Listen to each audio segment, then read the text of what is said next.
elden bak ben kızır kaçmaz eken deptilim.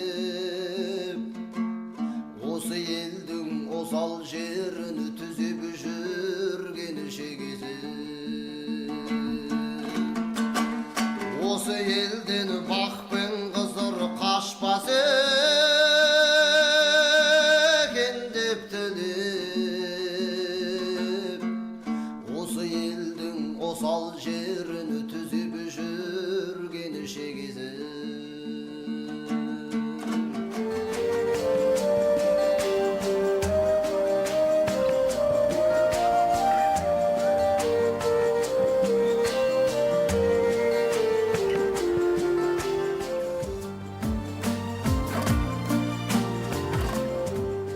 Қазақта ел ағасы дейтін әдемі сөз бар. Бұл халықтық атақ. Ол адамның жасына, қызметіне, атақ байлығына берілмейді. Ел үшін еңбек етіп жүрген, ақ сөйлейтін жақсы адамның ел үшін дейтін еңбегіне, шын мәніндегі қоғамдық жұмысына байланысты айтылады. Қысылғанға қол ұшын созып, қашанда халықты ұйымдастырып көш басында жүреді. Сондай жанның бірі Аңсатов Сәпен аға. Үлкенге іні, кішіге аға бола білді. Көпшіл, ең бастысы Сәкең жалған, жылтыр сөйлеуді білмейді. Бетке айтатын туралығы да бар. Халық арасында беделді, оны арқаланып, артық кеткен жері жоқ. Кешегі соғысшылы туғандардан, содан болса керек, ерекше сән салтанатты, ысырапшылдықты жақсы көрмейді. Бір сөзбен айтқанда қарапайым көптің бірі ел ағасы.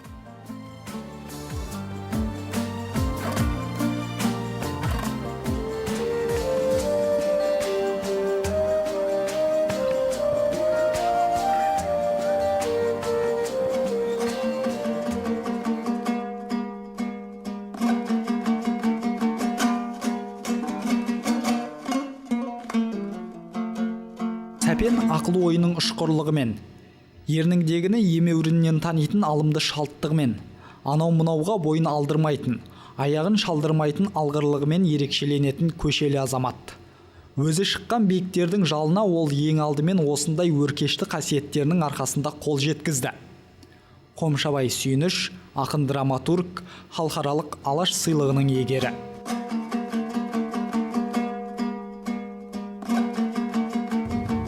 Досың туралы, қызметтес замандасың туралы, көсемдігі болса көсіліп айтуға болады, шешендігі болса шешілі айтуға болады, азаматтығы, адамгершілігі болса онысын ардақтап айтуға болады, бірақ өзің айту туралы қиын. Біздің буын сол 1940 жыл дүниеге келген, жастық, балалық шағы соғыс уақытына сәйкес келген, одан кейінгі уақыттар сол нанның жетіспейтін қиыншылық уақытқа сәйкес келген. Қадыр Мырзалиевтің сөзімен айтса, біздер үшін түмір-терек, басталды өмір сынағы, біреуіміздің басымызда әкелердің тымағы, бүтінделмей қоятынды тұрмыстың көп кетігі, аяқтарда қолп-қолп еткен әкелердің етігі деген сол оттың басы. Тірлік үшін, күнгөр үшін маңдайымыздан тамшағып кесек құйдық. Мектеп оқып жүрген өзінде де, мектепте оқып жүрген кезде. Мектеп бітірген бойдан отбасының қамы үшін, ананың қасында болу үшін механикалық заводқа комсомолдық жолдамамен жұмысқа бардық. Токарьға үйренуші болып, токарь болдық, слесарь болдық, фрезеровщик болдық, еңбек озаты болдық. Жұмысты жақсы істеген үшін ол кезде құрмет грамотасын беретін, құрмет тақтасына іліп қоятын, сондай құрметтің бәрін социалистік жарыс деген болды. Ол намыс жарысы болатын тұғын. Әдепті болдық, тәртіпті болдық. Коммунистік еңбек бригадасы үшін күресіп, сол кезде бірі бәрі үшін, барлығы бір үшін деген ұранменен еңбек еттік. Жақсы қызмет істесең ол кезде биліктің көзі түседі. Маман болсаң көз түсет, сен ардақталасың, құрметтелесің. Содан Жосалы поселкелік кеңесінің депутаты болдық. Одан аудандық кеңесінің депутаты болдық. Механикалық заводтың комсомол жетекшісі, кәсіподақ жетекшісі болдық. Одан облыстық комсомол комитетінің мүшесі, облыстық кәсіподақтар комитетінің мүшесі.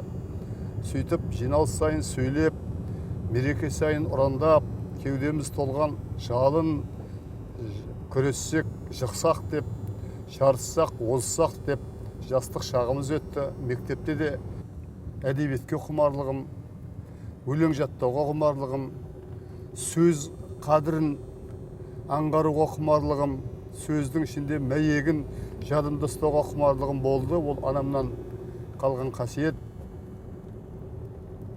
Сонымен сол жұмыс істеп жүріп, дипломың болу керек қой, тәжірибең бар дегесін Қызылорда жағаға ауыл шаруашылық техникум сырттай оқып, қызыл диплом алдым. Одан тағы жоғары білім болу керек қой дегесін сырттан оқып, инженер механик деген диплом алдым. Сонымен менде білім негізінен сырттан оқыған, жай ғана диплом үшін оқыған оқуда менің негізгі бойымдағы қарым, қабілетім, қасиетім бар болмысым, сол жұмыс істегендегі еңбек тәжірибем, сосын оқығандағы әдеби, мәдени жинақталған білім. Өзім айту саналы ғұмырымда түгелдей қазақ әдебиетімен доспын. Жалын, жұлдыз, қазақ әдебиеті деген журналдарды үзбей оқып тұрдым. Басқа да әдеби мәдени басылымдарда. Ол енді екінші наным десе де болады. Бүкіл рухани азықты болмысымды содан жинақтадым. Сосын ең сүйіп оқыған ақыным, табынып оқыған ақыным Қадыр Мырзалиев болды. Сол кісінің бір 200-дей өлеңін жатқа айтқан кезім болған, қазір өшіріле бастады ғой енді. Болмыс дегенде адамдық, азаматтық қалып дегенде сол оқығанымен, тоқығанымен айналасында көрген, өзіне үлгеткеннен қалыптасады ғой. Өзім туралы бар айтатыным осы. Анандымен Сәкеннің адами тұлғасын, айрықша қасиеттерін, маңайындағы кісілермен сыйластығын, сыпайылығын, пайым-парызатын, ұлттық дәстүр, әдет-ғұрыптарын бойына сіңірген бітімін әңгіменің арқауы өткім келеді. Биліктің қақ ортасында жүрсе, зейнетке шыққасын, тәуелсіздіктің аузы дуалы, сөзі ұлылары ақсақалдарының қатарына қосылды. Жағымпаздықты, көл көсуді, біреудің алдын кесуді, оған жамандық ойлауды, жалпақ шекшелікті жана қарамайтын. Дұрыс қартаюдың үлгісі болып, жағын шуағын шашқан ізбасар інілеріне ақын айтуды жалықпаған сыйлы азамат ел ағасы.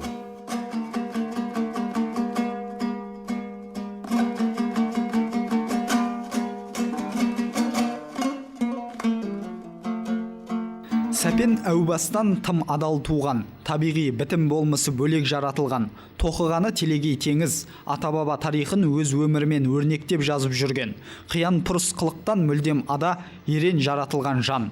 Оңалбек Сәпиев, сенатор.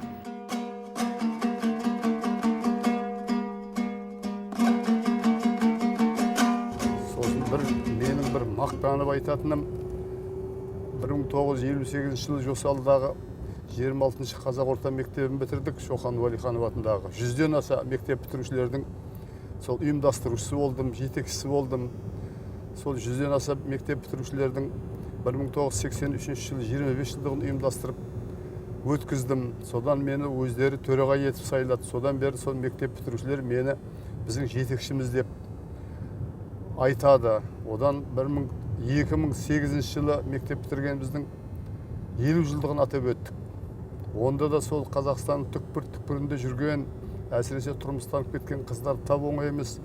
Соларды іздестіріп, тауып, басын қосып, алғашқы мектеп оқып жүрген кездегі жастық шақтағы сезімдерін қозғап, ағып түскен жұлдызды қағып түскім кеп тұратын жастық балалық шағын сағынсаң, ептілікті емес, тектілікті ұқтырған ұстаздарыңа тағзым еткің келсе, еркелігіңді көтерген мектебіңді қайтадан бір көргің келсе, 5-6 бір қызға ғашық болған балалық, жастық балауса шақтарыңды есің алғың келсе, шақыруға кел досым деп басын қосып бір мәресере болдық. Бұл менің бір мақтанып, жиі айтатын негізгі ауқымды қоғамдық жұмысым. Тағы бір ауқымды қоғамдық жұмысым, сыр бойында батырлар көп болған, қазақтың әрбір әулетінде батыр, әрбір аталығында батыр, мықтап бекінген шекарасы жоқ. жасақта әскері жоқ болғандықтан жау жоқ деме жарасында, бөр жоқ деме бөрасында деген қазақ ерлігі мен батырлығымен танылып отырған. Оған Бұқарбай батыр мысал, Жанқожа батыр мысал, Ақтан батыр мысал, ондай батырлар сыр бойында көп. Сол Келменбет деген атамыз сондай бір соғыста ерен ерлік көрсетіп, келте тонды Келменбет атанған. Келбетіңе рахмет, көрсеттің жоға қасірет деп қолбасы ризашылық білдірген. Сол Келменбет бабамызға ескерткіш қою керек деген ұсынысты қолдап, Келменбет батырдың ұрпақтары жиналып, соны қаланың ортасына ескерткіш қоюға талаптандық. Соны ұйымдастырдым, соның басында болдым. Оған сол кездегі облыстың әкімі Бердібек Сапарбаев, сол кездегі қаланың әкімі Досманбет Бақберген үлкен азаматтық танытып, түсіністік танытып, қаланың ортасынан орын берді. Ескерткішті қойдық, аттың үстіндегі мыстан құйылған ескерткішті.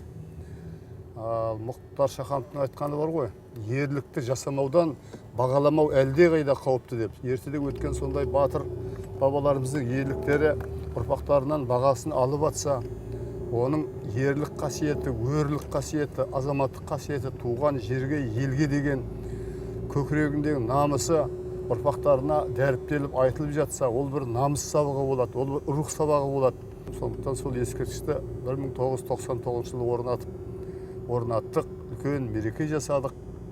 Қаланың сәнді, көрікті, жұрттың демалатын, елдің халықтың демалатын орны болып отыр. Менің бір мақтанатын да жұмысым, елдің халықтың айтып жүрген де сол қоғамдық ауқымда елді халықты ұйымдастырған бір жұмысымның бірі.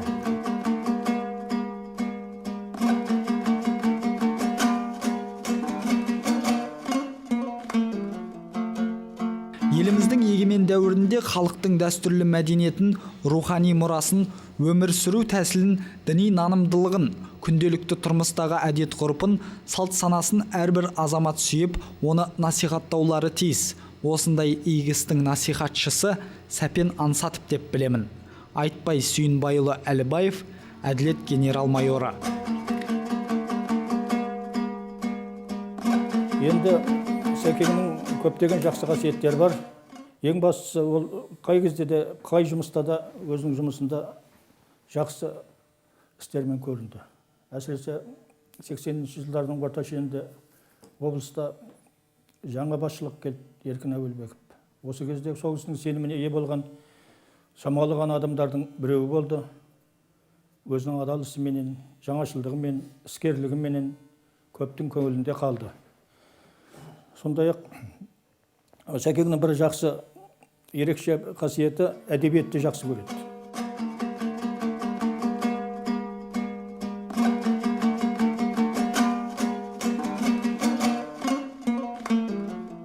Сәпен Ансатов өмірде ғана емес, өнерде де ойы озық, білім білігі мол азамат. Оның әдебиетті түсіну қабілеті теңдессіз таланттардың өзімен тең түсетін ғұламалық қасиет. Тәңірі сүйген құлына ғана тарту етер мәртебе. Адам Мекебайұлы, жазушы.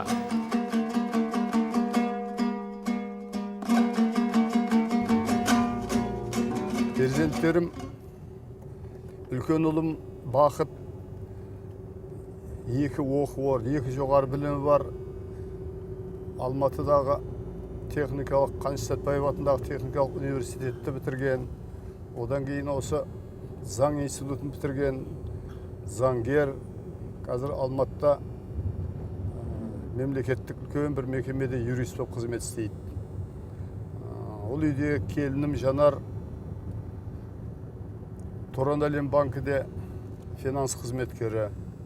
Орталарында тәрбиелеп отқан 6 перзенттері бар. Одан кейінгі қызым Құндыз, ол да жоғары білімді, ол салық жинайтын салада қызмет істейді. Перзенттерде сондай тәрбиелі. Русқал деген немереміз, Құндызымыздың қызы халықаралық олимпиадаға қатысып, Бразилияға барып, алтын жүлде алып келіп, грантпен халықаралық олимпиада жеңімпазы есебінде Астанадағы медициналық академияға оқуға түсті. Бірыңғай ағылшын тілінде оқимын деп, ағылшын тілінде оқып жатыр. Одан кейінгі Исатай ұлымның 3 ұлы бар. Ол да мемлекеттік қызметте істеп жүрді, қазір бизнеске шықты.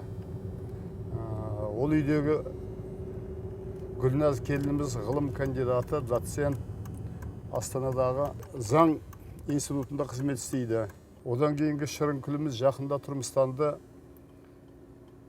Заң институтын жақында бітіруге жақын, оның алдында қарыз саласынан жоғары оқуды тауысқан Ерлан есімді жұбайы бар.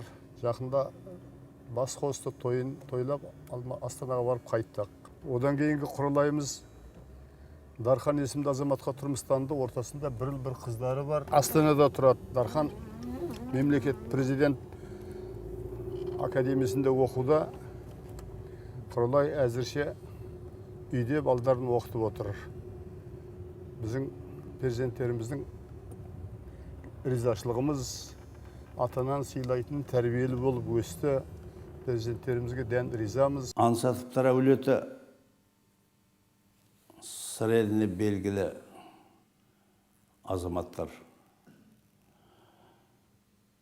Қай кезде болмасын, кешегі кеңес компартия басқарған заманда болсын, қазіргі толғауы 90 нарықтық заманда болсын, өмірге, жаңалыққа ыңғайлы, қолайлы, халықпен тіл табысып жұмыс істейтін азаматтардың қатарындағы жүрген жігіттер деп түсінемін.